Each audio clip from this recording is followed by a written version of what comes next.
Pozdrav svima, poslije nakon dužeg vremena ili pauze, ponovo vam se javljam. Zimsko je vreme, zimski je period, što znači prioriteti u prirodi, u preživljavanju diktiraju znači svoj redosled.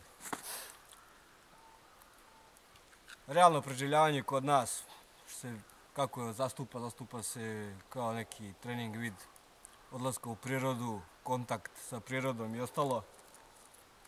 Ali šta imamo?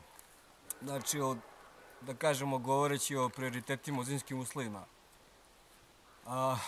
Kad je loše vreme, kada je hladno, kad imamo zimske padavine, prioritet je zaklon. Znači, zakloni, kao što znate, mogu biti prirodni i veštački. Da li ćete naslagati grane i zakloniti se od padavina ili ćete iskoristiti pončo, neki najlonski džak, bilo kakav materijal te vrste koji će vas zakloniti. Sljedeći prioritet u celoj toj priči je vatra. Znači, da biste održali svoju telesnu temperaturu, da biste obezbedili sebi vodu, pošto je voda svuda oko vas u vidu snega, potrebna vam je vatra. Kada govorimo i o bushcraftu i survivalu, inače, najveća veština u celoj toj priči jeste paljenje vatre.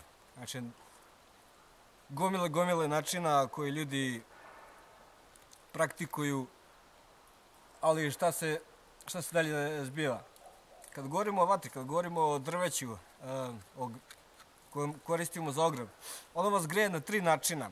Prvi način vas greje tako što kretanjem dok prikupljate drveće, grane i ostalo, znači materijal za vatru, tad vas greje. Znači, fizički ste aktivni.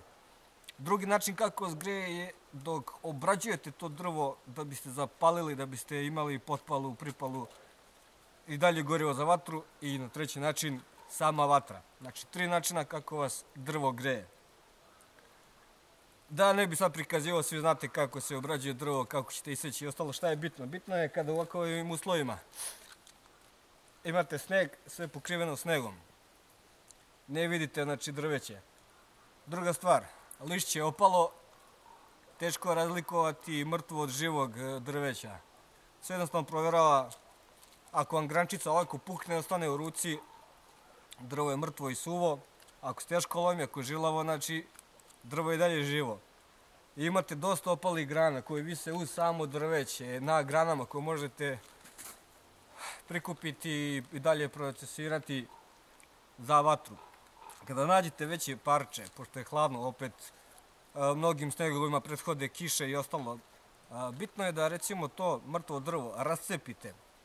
Ja recimo uvek, pošto nosim sekiru, nosim testeru s kojom ću skratiti to drvo na neku pristojnu veličinu i nožem, batoningom rascepiti ga i dalje rascepljivati dok ne napravim ovako ove cepljike. Znači, ovo je bila jedna podeblja grana koju sam ja neki, boga mi,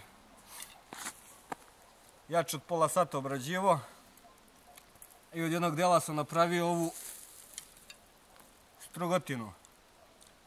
Bitno kada palite vatru je da raščistite sneg. Vidjet ćete na mnogim klipovima kako neki survivori, instruktori prave platforme na samom snegu, govori će to dovoljno. Ne, nije. Kada zapalite vatru na svojom toplotom ima da propada kroz sneg i da se uguši. Kada očistite sneg, očistite i lišće ispod. Ako je moguće, uklonite i zemlju koja je vlažna, jer će se to blato otkrajviti i isto će vam gušiti tu vatru. Znači, kada to očistite, napravite platformu, tek onda, da bi opet imalo vazduha odozdo, i onda kada nožem napravite ovako ove fine cepljike, ili ti takozvane feather stick, možete i njega, možete ovako ove kovržice fine koje ćete koristiti za pripalu. Imam fire steel sa mnom, ali stvar je sljedeća. Nemam nigde brezu, nemam ništa što se tiče neke suvlje trave ili nekog materijala koji mogu njime zapaliti. Znači, i dalje je šibica ili paljač, pogotovo šibica je neizostavan deo vaše opreme.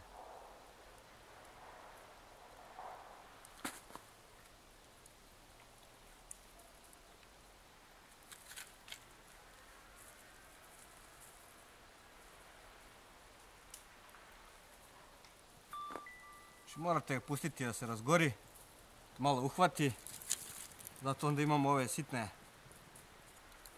cepljike koje smo napravili, suve. Morate dati vatri da se razgori.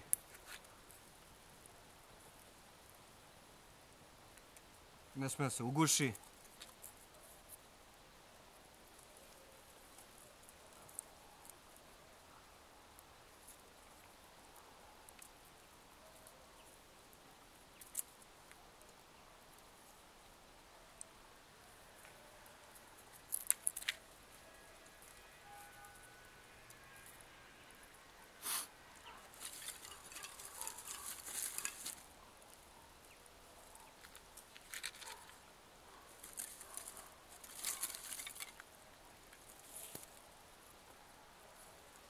Mora imati dotok kiselnika.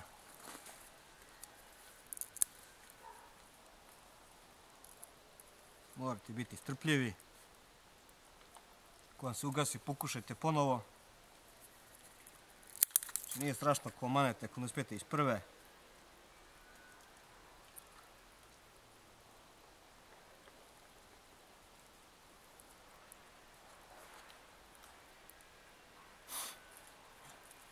Kada vam se vatra dalje razgori, onda imate ove sitnije grančice.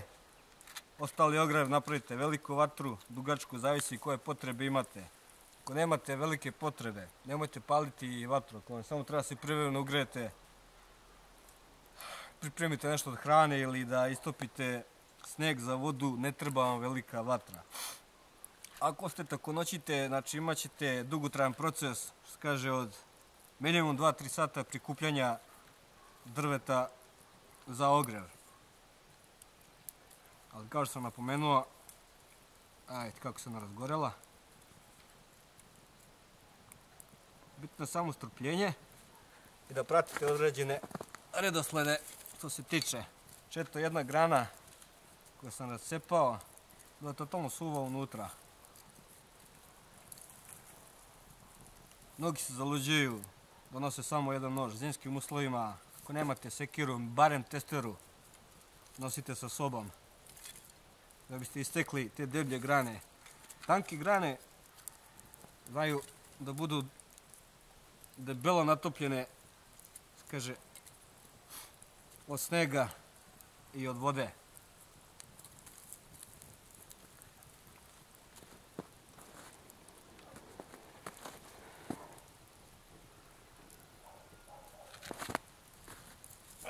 Kada ovako lepo uhvati, onda možete i ove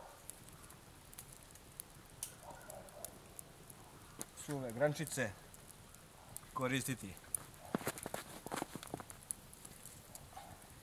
Kao što vidite, ja sam raskomotio. Zašto? Raskomotio sam se zbog vrućine koja mi, dok sam radio, znojio sam se. Znači, ne smijete dozvoliti da se oznojite, poslije budete mokri gdje može sniziti telesnu temperaturu. Ali opet, kada imate vatru, možete se osušiti. Znači, bitan alat, barem testera i nož. Ne podcenjujte moć šibica i upaljača.